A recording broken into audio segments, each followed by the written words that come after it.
एक जगह ते दो बंदे रहिंदे सन, एक दा नाम अकल सी ते दूसरे दा नाम नसीब सी। वो दोवें ने अपनी कार लैके किसी दूर सफ़र ते जो रवाना होए तो अद्धी रात का वक्त होया तो उन्होंने कार चो पेट्रोल मुक गया। उन्होंने कार तो रोड तो थले उतर गई तो हुण दोवां दे विच बहस लग गई। जिहड़ा नसीब सी आंदा कि आपां नूं सड़क के दरम्यान च सौना चाहिए, कोई आउण वाला अपनी गड्डी रोक के तो साडी इमदाद करेगा।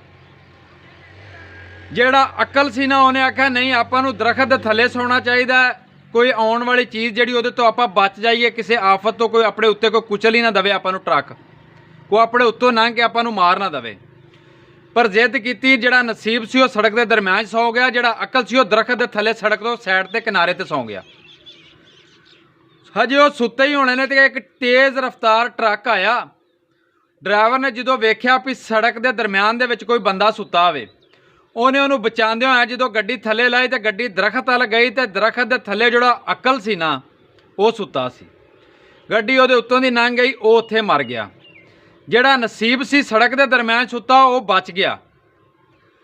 इस तरह कई बंदे बड़ी बड़ी अकल वाले मैं वेखे, बड़े बड़े सियाणे वेखे, बड़े बड़े दानशवर वेखे, पढ़े लिखे वेखे, लेकिन बेवकूफां दे नौकर ने। बेवकूफ की है, वह नसीब चंगा वे। गल ये भी कई बार तुहानूं जिहड़ी चीज़ पसंद हुंदी है ना तुहाडे हक च चंगी नहीं हुंदी, वो अल्लाह पाक तुहानूं तां नहीं दिंदा। जिहड़ी तुहानूं नहीं पसंद हुंदी वो तुहाडे हक च चंगी हुंदी, अल्लाह पाक तुहानूं वो तां दे दिंदा।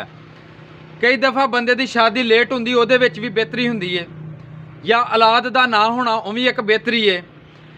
इस तरह कई बार बंदे नूं अच्छी नौकरी चंगी पोस्ट ते बंदे नूं लगदा कि मैं नौकरी कर रहा, उत्थों कढ़ दिता जाता है, क्योंकि बाद चो एक अच्छा ताजर, अच्छा बिजनेसमैन, अच्छा कारोबारी बन सके, क्योंकि वो लिए बेहतर हुंदा, अल्लाह पाक वो इंतखाब करता। गल ये भी तुहाडे लई अल्लाह पाक वही फैसले करता जो तुहाडे नसीब च चंगे हुंदे ने, तुहाडे वास्ते चंगे हुंदे ने। गल ये भी अकल नाल कोई भी काम करके वेख लो, बंदा अक्सर हार जाता है। बड़े बड़े बंदे मैं वेखे सियाणे घाटियां दे विच फिरदे, ते बड़े बड़े इस तरह ने कि जिन्हां दा नसीब साथ दिंदा ना जदों, उदों सियाणे कहिंदे ने कि वो भुजे मोठ भी उग जांदे ने। गल ये भी दुआ करया करो, अल्लाह पाक नसीब चंगा करे सारियां दा, तुहाडा भी ते मेरा भी। बाकी मेरी दुआ है जिथे जिथे भी मेरे प्यार करने वाले भैन भरा ने दुनिया ते वसदे, सदा हसदे रहन ते वसदे रहन ते खुश रहन।